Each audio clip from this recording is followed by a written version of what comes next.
Chapter 17, As Real as It Gets. The stories you are about to hear were sent to Ava's Heart asking for help with their transplant journeys. They are from 3 different people about 3 different patients. One was written by a daughter, one by a wife, and one by a patient himself. This letter is from the daughter of a patient. I am 28 years old, and my dad is 55. This year, he thought that he had a bad strain of the flu at the end of May and checked into a hospital after fainting. First misdiagnosed as a heart attack, his doctors finally discovered that a virus, myocarditis, had attacked his heart, causing acute damage and rendering it incapable of pumping blood to his body. On June 3rd, he was finally transferred to Ronald Reagan UCLA Medical Center. Doctors had tried ECMO for 3 days and discovered that his heart had not recovered. He had his first open heart surgery on June 6th to implant 2 ventricular assist devices, an LVAD and an RVAD. On June 17th, he underwent a second open heart surgery to remove the right ventricular assist device, the RVAD, as a clot had caused it to malfunction. A different RVAD, right side tandem heart, was put in through his neck the next day, and he remained in the intensive care unit. After surgery and finding the heart still was not recovering over Father's Day weekend, his team of doctors gave up hope. His heart had a chance to recover on its own and decided to take him off status 7 hold to place him in the 1A transplant list. At 3:30 a.m. on Sunday, July 5th, he received his heart transplant. He had severe complications due to swelling and retaining fluids, so following the surgery, his doctors needed to use open chest management to help stabilize him. He is currently in surgery as I type this to close his chest to see if his body can finally stabilize, and they will hopefully be able to extubate him soon. To receive a new heart less than 2 weeks after being officially listed on the highest tier is so amazing, and I am so forever grateful to his donor and the donor's family.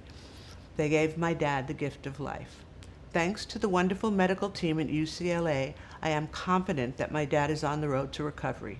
As a result of his treatment, however, his absence from work will cause his regular bills, rehabilitation, and medication costs to be staggering. Doctors say that his recovery will be arduous and he will undoubtedly be unable to return to work for a while. My dad has been in the car business for 30 years and has a high-stress job as he is manager at a car dealership. Before his surgery, whenever I would talk to him, he would complain how stressed he was from work and how many hours they would require of him. He would frequently work 7 days a week and his shifts would be 12 hours long. A month before his surgery, he called me because he needed assistance selling everything he owns to help pay off his debt. My mom met my father 6 months after I was born. Even though he is not my biological father, he has raised me from the very beginning of my life.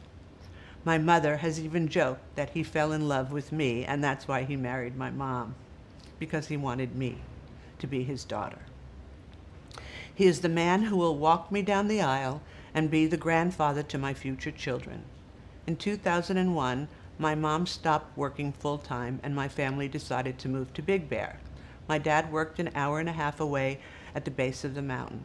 After financial strain and my dad getting burnt out from work, in 2004, my mother left my father when I was a senior in high school, right after he closed escrow on what was supposed to be our family home.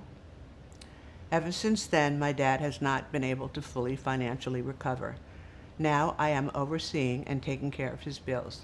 I am petrified about what will happen if he is to be out of work for a long period of time. I have heard he can be out of work for a year, and I am truly scared he will lose everything he has worked so hard for the past 10 years. I have applied for disability, but I am still waiting on the hospital to send in the paperwork.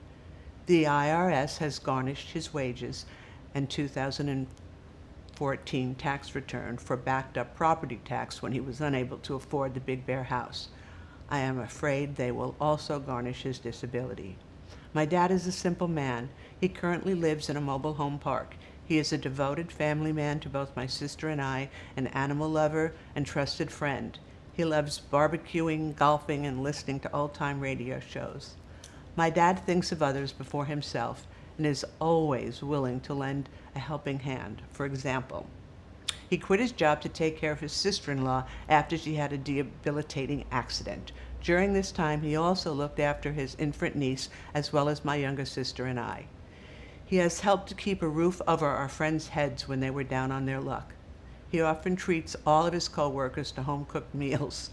He's the type of guy who would give you the shirt off his back, crack a joke to brighten your day, and never expect anything in return.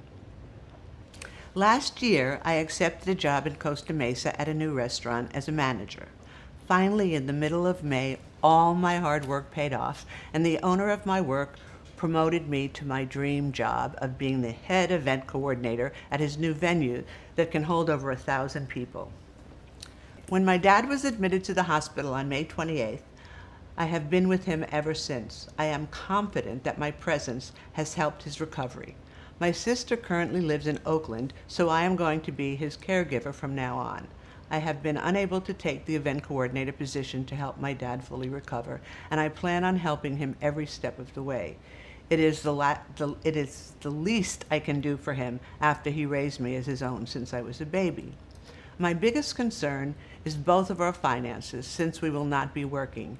I am reaching out for any assistance or if there are any resources to help our current situation.